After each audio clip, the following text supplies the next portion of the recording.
Okay, you mentioned cessationism.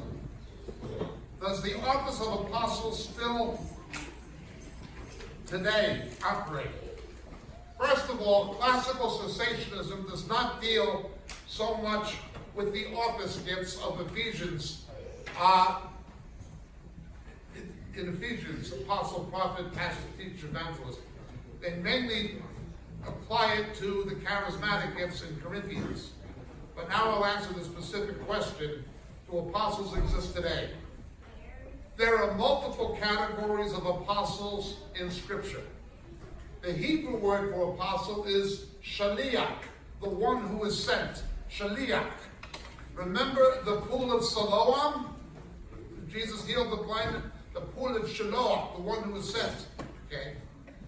That's what it means, one who was sent. Apostolo, out, apple, out. Okay? The one who was sent out. The first category of apostles is found in Hebrews 4. Jesus appears with a definite article. Ho apostolo. He is the apostle. He is the one who was sent. All apostolic authority derives directly from Jesus, or it's not real. Okay? He is the apostle. Then we have the 12 apostles. Some people believe the erroneous teaching that the apostles were wrong to draw lots to select Matthias to replace Judas. They should have waited for Paul. This is not true. If you read the criteria in Acts chapter 1, it had to be somebody around from the baptism of John. They had to be under the law under John in order to be one of the 12. Paul did not, on that basis, qualify. Okay? He had equal authority to the 12, but he could not have been one of the 12. He'd not been around from the baptism of John. Okay? The 12 are unique. I personally, the best I can see, the 24 elders in Revelation 4 are the 12 sons of Jacob from Genesis 49 and the 12 apostles. Okay? 12 and 12. Okay. Then you have the unique case of Paul. Paul, like the others, saw the Lord. And like the others, he got his doctrine directly from the Lord.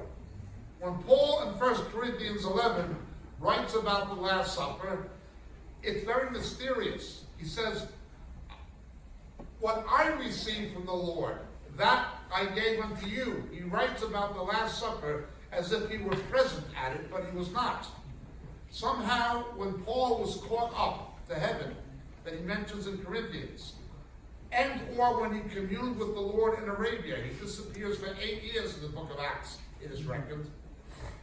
He got his doctrine directly from Jesus at that point. He didn't get it from others. Initially, he did in Damascus, but not later. He got it directly from the Lord. And it was the Lord who led him to the Lord. Almost. So, is the unique case of Paul. Okay? If you want to understand the categories of apostles, the easiest text to look at is 1 Corinthians chapter 1. Let's look at it.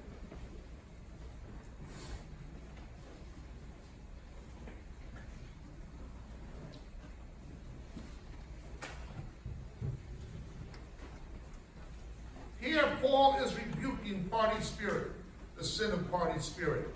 And he says this, verse 12. Now I mean this, that each one of you is saying, I am of Paul, I am of Apollos, I am of Cephas. Paul, Apollos, and Cephas. Cephas, being Peter, simply the Latinization of Kepha, the Aramaic of the Greek Petro. Okay. One of the 12. The unique case again of Paul. Okay. But then you have Apollos. The only category of apostle that exists today, and in Greek it would be the same word, but we have to be very careful if we use it sparingly and qualify what you mean, is the Apollos type. What is the Apollos type? A church planting missionary. Somebody sent out by one church to plant another. Now when this happens, Jesus sent the apostles out in pairs. In Acts 13, the Holy Spirit said, send out for me Barnabas and Saul. Okay. Be careful of one man shows and these people setting themselves up as the apostle over this. the apostle over that. Watch out for this garbage of the New Apostolic Reformation. Watch out for Roman Catholicism. The Pope lives in what he calls the Apostolic Palace in the Vatican in Rome. No.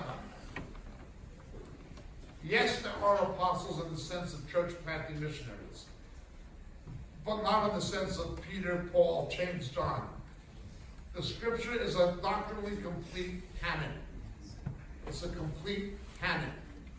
The apostles were inspired to write the New Testament as the Hebrew prophets were inspired to write the Old Testament.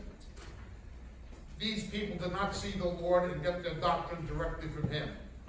These people have no authority to author scripture under the direct inspiration of the Holy Spirit. Be careful of people running around claiming to be apostles.